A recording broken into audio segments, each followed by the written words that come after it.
लोकसभा चुनाव में चूरू जिले के प्रत्याशी देवेंद्र झाझड़िया ने 1 दर्जन से अधिक ग्रामीण क्षेत्रों का दौरा कर बीजेपी के पक्ष में मतदान की अपील की। झाझड़िया ने रतनगढ़ शहर के बाजार में नुक्कड़ जनसभा को संबोधित करते हुए कहा कि मेरा मकसद राजनीति नहीं, विकास करवाना है। झाझड़िया ने कहा कि यह चुनाव राष्ट्र के गौरव और स्वाभिमान का है। खास तौर पर गाँव में किसानों के लिए काम करूंगा। छोटे छोटे गाँव और डाणियों में छिपी खेल प्रतिभाओं को निखार कर आगे बढ़ाऊंगा। उन्होंने कहा कि ग्रामीण खेल प्रतिभाओं को आगे बढ़ाने के लिए कार्य करूंगा। उन्होंने कहा कि जिले में विकास के नए आयाम स्थापित करने की कोशिश करूंगा। आपको बता दें, देवेंद्र झाझड़िया 3 बार पैरा ओलंपिक गोल्ड मेडलिस्ट सहित राष्ट्रपति पुरस्कार से सम्मानित हो चुके हैं। हाल ही में 5 अप्रैल को प्रधानमंत्री नरेंद्र मोदी ने इनके पक्ष में चूरू में बड़ी जनसभा को संबोधित करते हुए कहा था कि इस प्रतिभा को आगे बढ़ने का कार्य करूंगा। साथ ही उन्होंने कहा कि झाझड़िया ने पूरे विश्व में भारत का मान सम्मान बढ़ाया है। उन्होंने कहा कि इसलिए उन्होंने चूरू की लोकसभा सीट से प्रत्याशी बनाया है। झाझड़िया की नुक्कड़ सभा में व्यापारीगण सहित सैकड़ों लोग उपस्थित थे। रतनगढ़ से हमारे संवाददाता अरविंद महर्षि की खास रिपोर्ट। इसका मान बढ़ाने वाले आदरणीय पद्म भूषण देवेंद्र झाझड़िया जी को हमारे बीच में चूरू लोकसभा क्षेत्र से भारतीय जनता पार्टी का प्रत्याशी बनाकर भेजा है। मित्रों, ये हम सब लोगों के लिए सौभाग्य की बात है कि हमें एक ऐसा प्रतिनिधि मिला है जो बहुत ही साधारण परिवार में जन्म लेकर के और 10 वर्ष की उम्र में जिनके साथ हादसा हुआ, उसके बाद हिम्मत नहीं हारी उस नौजवान ने और देश के तिरंगे को 200 देशों के बीच में पैरा ओलंपिक में 2 बार गोल्ड मेडल, 1 बार सिल्वर मेडल जीत करके इस देश का मान और सम्मान बढ़ाया। ऐसे देवेंद्र झाझड़िया जी आज हमारे बीच के लिए एक सच्चे, ईमानदार और बिना किसी लपेट वाले नौजवान के लिए लोगों के मन में भारी उत्साह है। और देश के प्रधानमंत्री जी ने जिस तरह से देश को आगे बढ़ाने का काम किया है, हम मनमोहन सिंह जी के जमाने में 11वें स्थान पर, आर्थिक दृष्टि से हमारा देश 11वें स्थान पर होता था, लेकिन धीरे धीरे आज स्थिति हम लोग 5वें स्थान पर। जब देश के प्रधानमंत्री ये कहते हैं कि आने वाले समय में जब स्वर्ण जयंती मनाएंगे आजादी की, उस वक्त हमारा देश सबसे बड़ी तीसरी आर्थिक शक्ति बन जाएगा। मैं बहुत लंबी बात नहीं करूंगा, मेरे बाद में वक्ता बोलेंगे और तब तक मंत्री जी आए। आप सब लोगों को बहुत धन्यवाद देता हूं। आप लोगों ने बहुत गर्मजोशी के साथ में और बहुत बड़ी संख्या में आप लोगों ने राजस्थान के यशस्वी मुख्यमंत्री जी का स्वागत किया, अभिनंदन किया, स्वागत द्वार लगाए और खूब उनका स्वागत किया। इसके लिए मैं पूरे शहरवासियों का, सब लोगों का बहुत हृदय से धन्यवाद देता हूं। राजस्थान के मुख्यमंत्री जी ने बहुत स्पष्ट शब्दों में कहा, राजस्थान अपराध मुक्त होगा। जिन नौजवानों के भविष्य के साथ में खिलवाड़ करने का काम किया है, जिन लोगों ने, उन लोगों को सलाखों के पीछे जाना पड़ेगा और उस दिशा में उन्होंने काम करना भी शुरू कर दिया। एसआईटी का गठन करके पेपर लीक करने वाले लोगों को सीटों के पीछे डाल करके जिस तरह से संदेश दिया और जो हमारे संकल्प पत्र के अंदर हम लोगों ने घोषणा की थी, उस घोषणा का 45% काम न केवल शुरू किया बल्कि काम कर दिया। यमुना जल समझौता किया, गैस सिलेंडर के पैसे कम किए, अनेक ऐसे काम हुए। पेट्रोल डीजल पर वेट कम करके उनके पैसे कम करने का काम किया। और राजस्थान के यशस्वी मुख्यमंत्री जी ने जिस भावना के साथ में काम करना शुरू किया है, वो दिन दूर नहीं है जब राजस्थान में चहुमुखी विकास होगा और देश में हमारे यशस्वी प्रधानमंत्री फिर एक बार प्रधानमंत्री बनकर के दुनिया में हमारे देश का डंका बजाएंगे और विश्व गुरु की तरफ भारत बढ़ रहा है, उसमें हम सब लोग मिलकर के देश के प्रधानमंत्री जी का को मजबूत करेंगे।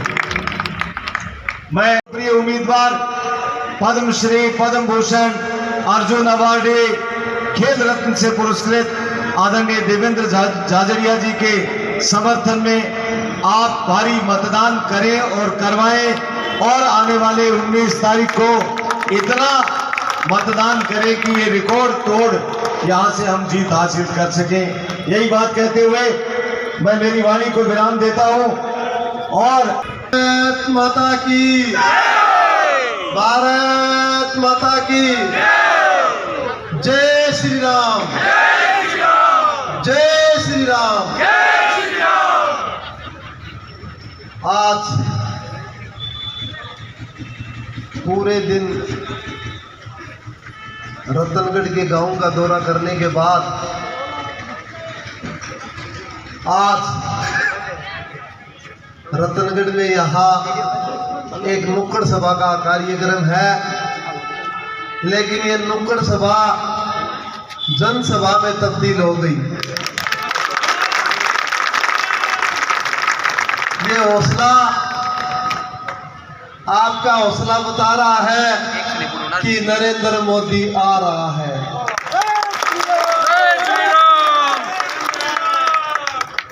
मंच पर सभी सम्मानित और मेरे सामने मेरे पिता तुल्य बुजुर्गों, युवा साथियों, माताएं, सभी लोगों को बहुत बहुत हार्दिक अभिनंदन है मेरी तरफ से कि आप आज इतने जोश में नजर आ रहे हो।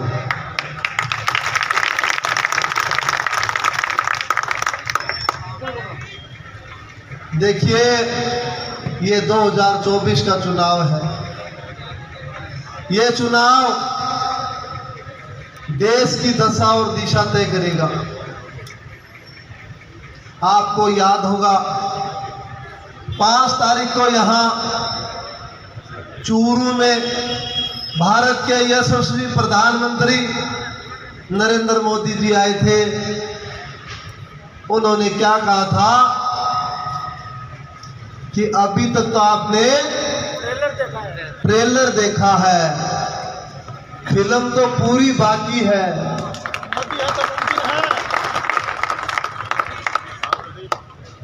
और वो फिल्म अब स्टार्ट हो गई है।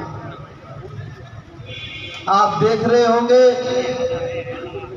उनका जो काम है, विकास है, उस विकास के नाम पे भारतीय जनता पार्टी चुनाव लड़ रही है। पार्टी के सभी पदाधिकारी भारतीय जनता पार्टी के संगठन से जुड़े, और सबसे बड़ी बात मैं ये कहूँगा कि भारतीय जनता पार्टी की कोई ताकत है तो वो ताकत उनके संगठन और कार्यकर्ता है। भारतीय जनता पार्टी दुनिया की सबसे बड़ी लोकतांत्रिक पार्टी है और दुनिया का सबसे फेमस, दुनिया का कोई है तो वो प्रधानमंत्री नरेंद्र मोदी जी है ना। और भाई मेरे ख्याल में तो कमी तो था कैंडिडेट में भी कोनी ने। भारत माता की,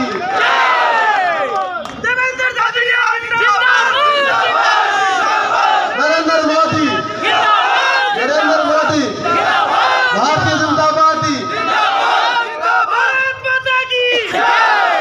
देखिए, आज दुनिया के नक्शे पे भारत उभरता हुआ राष्ट्र है। वो क्यों है? पिछले 10 साल का कार्यक्रम देखे हम, पिछले 10 साल के कार्यकाल को देखे हम,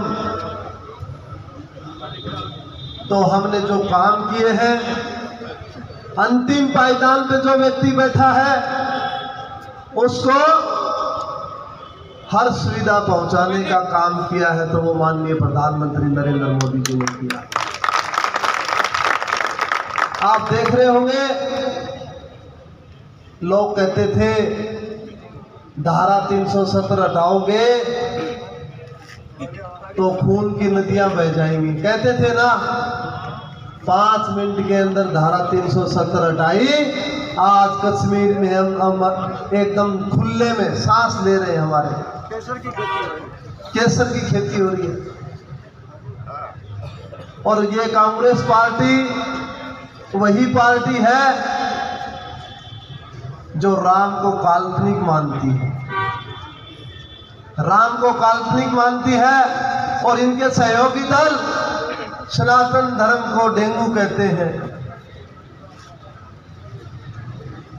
लेकिन राम मंदिर का निर्माण कार्य करवा के प्रधानमंत्री नरेंद्र मोदी जी ने बोल दिया कि पार्टी जो वादा करती है वो वादा पूरा भी करती है।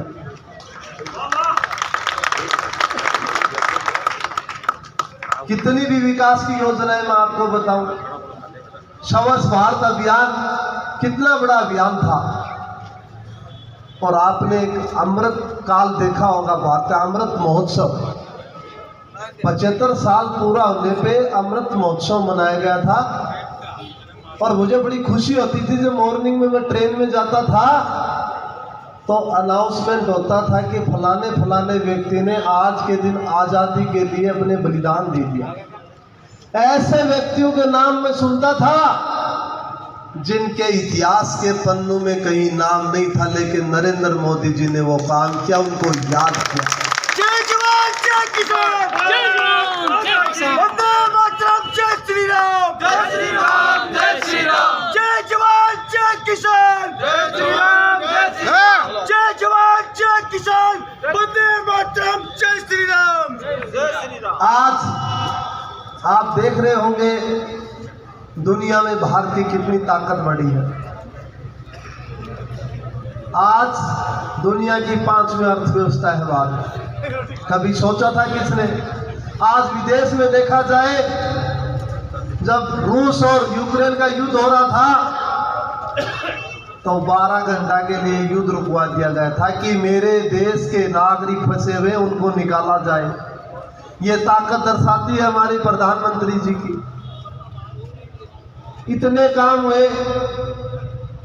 उज्ज्वला गैस योजना कितनी शानदार थी ये योजना। और खास करके मेरे चूरू के लिए कहूँ तो मैं एक ऐसा समझौता किया भजनलाल सरकार ने आते ही 100 दिन के अंदर अंदर यमुना जल समझौता, जिसके तहत पानी आएगा हमारे चूरू जिले में और सीकर और ढूंढने में। ERCP समझौता कितने सालों बाद में हुआ। 12 डिस्ट्रिक्ट हमारे राजस्थान के, पूर्वी राजस्थान के सिंचाई के लिए काम में आएंगे वो। और एक कांग्रेस सरकार, याद है आपको? पेपर माफिया का याद है आपको? भूल गए? याद है? चुनाव वाले दिन आप उन पेपर माफियाओं को याद जरूर करना जिनकी वजह से बहुत से युवाओं ने आत्महत्या तक कर ली।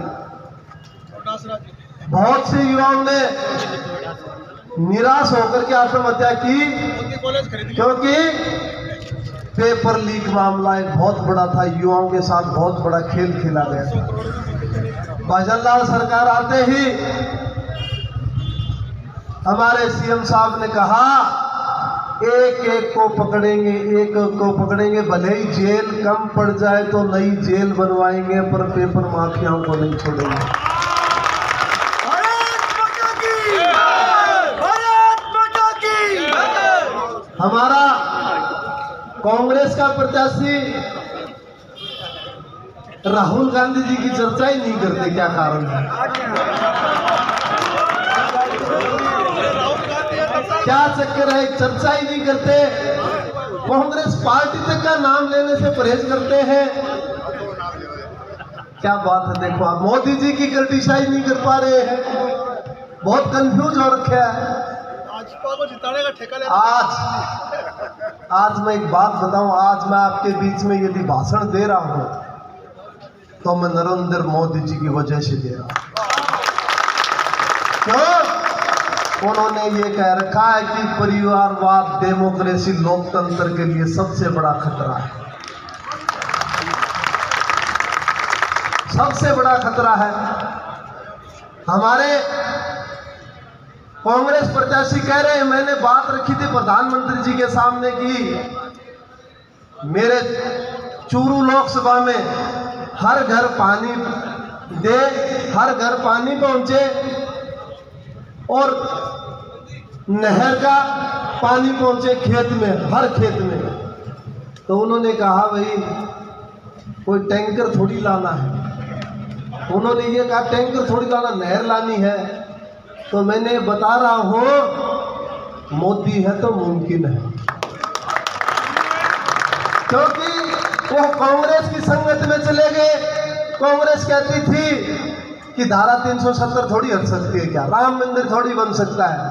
जब ये हो सकता है तो पानी क्यों नहीं आ सकता। आप लोगों ने इतनी संख्या में आए और आपका इतना हौसला, पूरे दिन की थकान उतार दी आपने। मैं दिन में देख रहा था, गांव के दौरे पे था तो लोग कह रहे थे मोदी जी की हवा है, मोदी जी की हवा है, लेकिन अब तो मेरे को लग रहा हवा नहीं है, तूफान है, तूफान।